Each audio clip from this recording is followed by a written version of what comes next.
Last week I made a video about my experience with mental illness, and then Ollie from PhilosophyTube, the absolute monster, released a video about mental illness as well, but his was a work of genius, using the medium in ways that I couldn't even conceive of, let alone execute. You ever want a real test of your self-compassion? Spill your guts and then watch someone else spill their guts way better. Anyway, his video has a Superman motif, which builds to something really cool that I don't want to spoil. The video's in the description, you should absolutely watch it. Want to know the weird part though? I also had a big tangent about Superman in my video, but I cut it because my video was already getting long and I couldn't really organically weave it into the overall message I was trying to send. Couldn't get it out of my head though. So today's video is going to be all about Superman. But also it isn't. Superman isn't really about Superman. Superman is about how we view strength, how we view our relationship to power, how we view morality. Every single good Superman story revolves around one unsolvable question. How would a person with unlimited strength and a perfect moral compass behave? I mean, think about it. If you had the power to do anything, what would you do? If a perfect person had the power to do anything, what would they do? Are those answers different? And if so, why? And it suggests a lot of other interesting questions. Can one individual ever truly use absolute power in the interest of the common good? If so, how much good does one have to do to justify the risk of giving power to someone who might abuse it? If not, what happens if through no choice of your own you are granted power? Do you use it to help others? How do you decide who gets the help and who doesn't? What if most people disagree with your use of power? If you're 100% convinced that you could do something really good, but everyone else thinks it's very bad, do you have a right to do it? Do they have a right to force you not to do it? What would a perfect person do in a no-win scenario? What would a perfect person do upon recognizing they had the capacity to do terrible harm? What would a perfect person do when confronted with irreconcilable evil? Precisely how often should such a being intervene in world affairs? Could such a being ever feel like other people are their equal? Or would they view everyone as their equal? After all, viewing other people as your equal is a good thing to do. Would absolute power inevitably corrupt a perfect person? Or can a good enough person handle any sort of corruptive influence? If absolute power would corrupt any person, no matter how morally upstanding and pure, what does that say about people's responsibility for their actions with power? Could anyone without comparable superpowers ever meaningfully consent to sex with Superman? I mean, not only is he the strongest dude around, he's also the most beloved. And while we, the audience, know that Superman is wholesome and trustworthy and wouldn't abuse his powers or social status to coerce sex out of people, do the people around him know that? I mean, can they know that? Should Superman obey the law? If he is accountable to the law, that means permitting everything that is sanctioned by any state on Earth. He would have to stand by and allow all police brutality, all state-sanctioned torture, all imperialist looting, all genocide. On the other hand, if he isn't, that means he can impose his own morality by force on the entire planet at any time without any accountability or oversight. And nobody can stop him. Personally, I lean more towards the idea that Superman shouldn't be beholden to the law. I think he should do whatever is best for people, regardless of whether or not it lines up with the local rules. I mean, I don't believe that anybody should obey unjust laws. And I apply the definition of unjust laws perhaps more liberally than other people. But it's kind of a different question when someone can personally rip a fighter jet in half or laser beam assassinate anyone on the planet. I don't have any ethical qualms about, say, an open show of resistance to the state by the people. But when it's by the person? That seems like it could backfire pretty hard. Who knows? I think you could make a compelling case either way. There are no hard and fast answers to these questions, and while you might personally feel very strongly about each of them, I do, there's nothing objective about them. Our answers to these questions cut pretty close to the core of our worldview. And these questions are given wildly different answers depending on who is asking them in any given Superman story. That's why I think, more so than any other comic book character, the fan reaction to a bad or unpopular depiction of Superman is usually, well, that's not my Superman. My Superman wouldn't be like that. He should wear little underpants. And your Superman reflects how you would answer that central question. How should a perfect, all-powerful person behave? Now, it's easy to dismiss that type of thing as fanboy whining. What I think is missing from that conversation is the underlying layer that is being suggested. When someone says, "That's not my Superman," they're not complaining about comics continuity or whatever. They might not know it, but what they're actually saying is, "Well, I disagree with the ethics of this story." I'll give you an example of a Superman that is not my Superman. The Superman from Man of Steel, played by Henry Cavill, who does not wear little underpants. There are two major missteps that I think this version makes with regards to the character. Aside from the fact that he's not wearing little underpants, he should wear little underpants. For one, Superman seems to really hate helping people. Like, he shows up and it's such a great sacrifice for him. Oh, woe is he, what a burden he must bear. And people should throw themselves at his feet, worship at the altar of Superman. Oh, thank you, Superman. Thank you for wasting an iota of your valuable time on my inferior life. Maybe it's just me, but getting to easily save people's lives every day sounds pretty sweet, actually. I get a dopamine rush when people leave me nice comments on YouTube. Saving an airplane, I imagine, probably feels pretty friggin' fantastic. The bigger one, the one you probably expected me to say, is the infamous scene where Superman kills Zod. Now, unlike a lot of people, I don't really have a problem with Superman killing Zod. I think that poses an interesting dilemma. How would an ethical person handle a situation in which the only choices are to actively kill someone or allow others to come to harm through inaction? It's Superman dealing with the trolley problem, more or less. The trolley problem, for those of you that don't know, is an analogy made by a lot of ethics philosophers in the entry-level texts to ethics philosophy that I'm able to understand. There's a trolley that's about to hit 5 people for some reason, but you can hit a switch and direct it to another track where it will only hit 1 person. Do you murder the 1 person to save the 5 people? Or do you allow the other 5 people to die so that you personally don't have to kill the 1 person? And I'd like to see Superman tackle that question. I think Man of Steel does a bad job of selling the situation. It does seem like he could just, I don't know, cover up Zod's eyes, maybe poke him out. Nonetheless, I get what they're going for. I think it's an interesting premise. And furthermore, I do think Superman would kill the 1 person in the trolley problem. I mean, he could just save everyone because he's faster than a trolley, but if he did that, then it wouldn't really... What bothers me isn't the killing. It's that it doesn't seem to weigh on him that much. I think a perfect person should be disgusted and horrified by the act of killing a human being, even an evil space human being, even if they had no other logical choice. Just screaming once and then moving on doesn't strike me as that. Like, how does he feel the next day? How does he cope? Does he go to a therapist? Or does he just scream once and shrug it off? I mean, that seems callous for a normal person, let alone a perfect moral being. I think a lot of people would respond to both of those criticisms. Well, the Superman in Man of Steel isn't a perfect person. He's a normal, albeit decent, relatable guy in a crazy situation. And that, for me, squanders the potential for that question to be explored in any meaningful way. Watching a normal person forced to make a moral compromise isn't as interesting to me as watching a morally perfect person forced to make a moral compromise. And also, I'm not so sure that's true. No. You're as much a child of Earth now as you are of Krypton. You can embody the best of both worlds. The dream your mother and I dedicated our lives to preserve.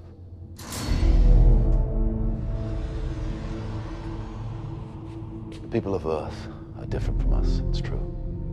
But ultimately, I believe that's a good thing.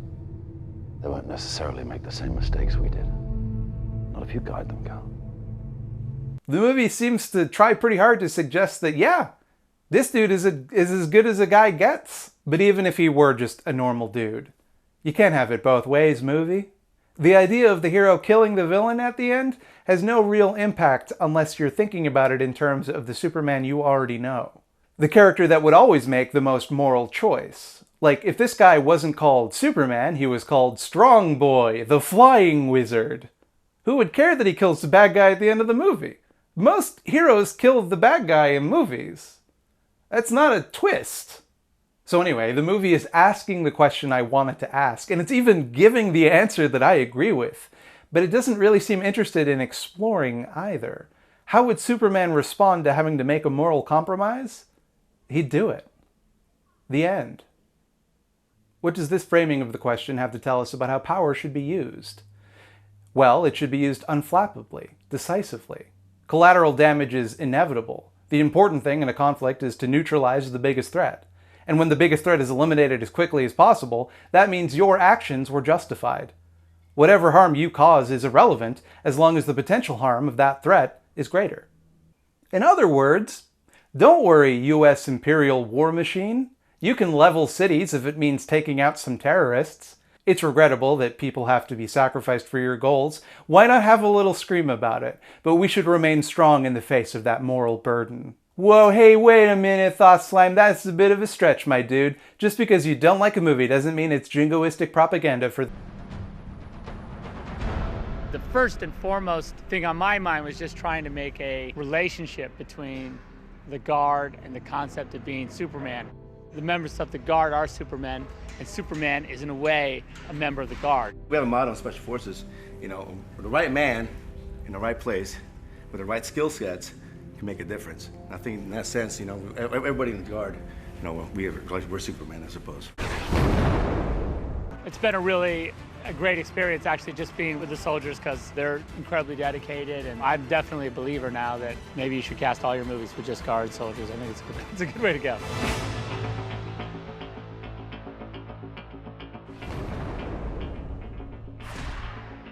Here's the dirty little secret about Hollywood. Anytime you see a bunch of real US military equipment in a movie, that means the military had to lend them that stuff. They don't do that unless they can use the movie as a recruiting tool. That's what makes that deal valuable to them. So if there's anti-war or anti-military subtext, that gets yeeted into the trash faster than a speeding bullet. You're never going to see a scene where Superman intercepts a drone that's about to blow up a Yemeni wedding on false intel.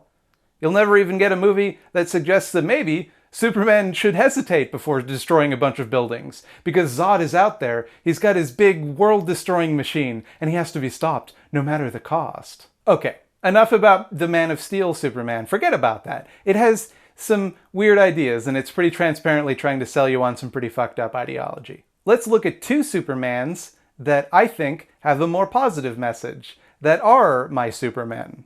First, we have All-Star Superman by Frank Quietly and Grant Morrison. There's one scene in this book that, to me, perfectly defines heroism.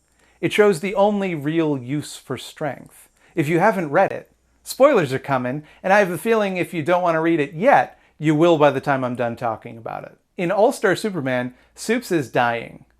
After a rescue mission to save some astronauts, he gets exposed to way too much solar radiation, and it's overwhelming his cells. So he sets about finishing his earthly business, trying to cure cancer, trying to unshrink the bottled city of Kandor. He gives Lois Lane a serum that lets her have his powers for a day, so they can be super people together. The first issue actually ends with him revealing he's Superman to Lois Lane, and I think that's such a sweet little detail, because of course that's the thing he wants to do more than anything. He wants to let the woman he loves into his world before it's too late. And I could go on and on about all the great stuff in this book. The point is, he's trying to make the most of the short amount of time he has left, and every second counts. In issue number 10, during a montage of things Superman is doing throughout his day, he stops a runaway train, and he hears one of the passengers talking to someone named Regan, asking her not to leave the apartment. It doesn't seem that important at first. He goes on to fight a giant robot, finds a time capsule from the future. The story's so good. A couple of pages later, he's having a discussion with Lois, who's begging him to promise her he'll find a way to cure himself. He can't lie to her. With his powerful vision, he can actually see his skin cells dying. Suddenly, he overhears something with his super hearing. The man from earlier, from the train, talking to Regan again. Whatever they were talking about, it made Superman feel as though he had to keep an eye on it. Flies into the air, saying only, "I have to go, Lois. Someone needs me." Next, we see a gothy-looking kid on a rooftop, crying. She drops her phone over the edge of the building and steels herself for what she's about to do. She's clearly in pain. And then, filling the panel, we see Superman's chest. He's standing behind her. He tells her, "Your doctor really did get held up, Regan. It's never as bad as it seems. You're much stronger than you think you are. Trust me." And he holds her, and she cries in his arms. This is a story about a dying man who can do anything, who cares deeply about the world around him, and wants to spend every last second doing as much good as he can. When he sees someone in pain, he comforts her, and he tells her, Superman tells her, you're stronger than you think. Really imagine what it would mean to hear that from Superman. And there's a metatextual element to this as well. During the whole issue, Superman is wondering how the world will get by without him once he's dead. He actually creates a universe without him to observe this. And the implication is that it's our universe. And we all only exist because Superman wanted to make sure that we'd all be okay if he weren't there to protect us. In the story, our world is called Earth Q. See, he's telling her that she's stronger than she thinks she is because he's depending on her to be. He's depending on all of us to be. So what does this story tell us about the use of strength? That it should be used in service of others, to protect, to comfort, to uplift. Strength alone is useless, worse than useless, it's dangerous. Strength directed with kindness, gentleness, towards helping others, that makes them strong, stronger than they think they are. Doing good deeds for others, helping others, doing service to others, that doesn't make them dependent on you. It gives them the ability to become strong, like you are. One person alone is only as strong as they themselves are capable of being. A community of people who lend their strengths to one another, there's no limit to how strong they can be. See, how does Superman get the strength to go on knowing he's about to die? It's easy. He looks at Earth Q and he sees us, and he sees how strong we are, and it inspires him. Hello, I'd like to take a moment to talk about someone that did not sponsor us this week. The Radical Reviewer is a dog, but also reads books? What? Now I've heard everything. He's not like Wishbone, that bourgeois swine. He reads lefty books. Fans of this channel will probably like his video on the conquest of bread, and I have it on Good Info. He's releasing a video about Emma Goldman today. Check him out, link in the description. Would you like to sponsor an episode of Thought Slime? You can't. But if you have a smaller YouTube channel or some kind of lefty project you need eyeballs on, and you'd like me to promote it in one of these videos, that's the thing I'm doing now. I got tons of eyeballs I can direct your way. I'm up to my eyeballs in eyeballs. Email me at thoughtslimeeditor@gmail.com with details, or perish. Now back to the show. The second Superman, who is my Superman, comes from Superman the movie, which incidentally is my favorite movie of all time. There's a scene in this movie that inspires me every time I think about it. At the climax of the movie, Lex Luthor has launched atomic missiles in order to create a big earthquake and sink a bunch of the United States to create new coastlines in a wildly complicated and wonderfully campy real estate scheme. There are two missiles. One is headed for San Francisco and the other for New Jersey. In a previous scene, Superman was left to drown with a kryptonite anchor around his neck in a swimming pool. Luthor's, girlfriend.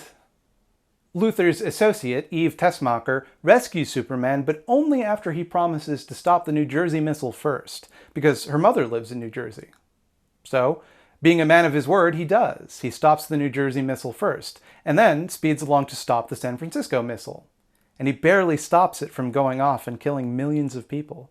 But it does manage to do a lot of damage, and in the ensuing earthquake, Lois Lane is killed.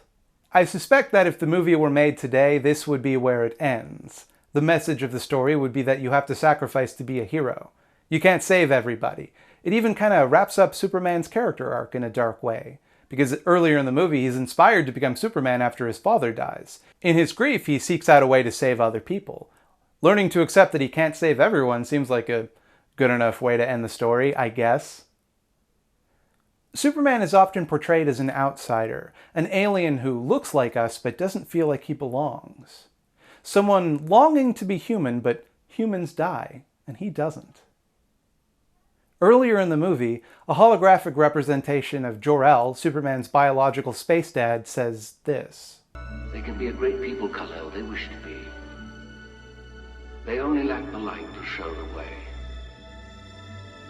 For this reason, above all, their capacity for good, I have sent them you, my only son. So, how does Superman show us that light? Thing is, the story doesn't end there. He gives himself a moment to shout in frustration, just like that other guy did when he killed Zod, and then he stands up and he flies into the sky. He thinks back to the death of his father and how powerless he felt in the face of that. He begins circling the Earth slowly at first, but going faster, faster, until he starts pushing the Earth into a backwards rotation, pushing back time itself. A lot of ink has been spilled about how that doesn't really make any sense. If you think it doesn't make sense, please do me a favor, never write a Superman story. It absolutely makes sense if you look at it as a myth, as a great feat, as an allegory, rather than a literal thing that is happening. Superman relives this moment. This time, he gets it right and saves everybody. In any other movie, Superman might slug it out with some big monster, or an evil Superman, or even a Batman. In this movie, Superman fights causality, and he wins. And that truly completes his character arc. He has to learn that he can't save everyone, and then he saves everyone anyway. Superman is not an outsider to humanity, not after this. He has earned his humanity by doing the one thing that is distinctly human, the one thing you're asked to do every day, and on your best days, you can just barely succeed at. He's reached his limit and surpassed it. So what does this story tell us about strength? True strength isn't about big muscles or cool underwear. It's about our capacity to grow. So what does a perfect person do with unlimited strength? They get better, and they get stronger. Hey, it's me, Thought Slime. I'm faster than a sweating bullet. Patreon, you know it, you love it. That's there. You can give money to that for me if you want. It's patreon.com/thoughtslime. Probably should say the URL. Probably should do a lot of things with my time. What else do I normally say? Did you like and subscribe to the video? There's a little thumbs up symbol. I think it's in the bottom left or bottom right, maybe. You can press that. That'd help me a bunch. Jingle jangle that little old, the mischievous little bell that they got there. And that will tell you when I release new videos. You'll get a little notification. It'll tell you when I'm going live. I go live every Thursday at 8 p.m. Eastern Standard Time. I recently bought a capture card so that I can play video games from the Nintendo Switch on stream. So go ahead and send me your Mario Maker levels, you cowards. I will defeat them all. I will defeat everyone. Hey, how's the audio? I used a little clip-on mic, little lavalier mic. How'd that sound? Hopefully good, because I'm probably not gonna fix it.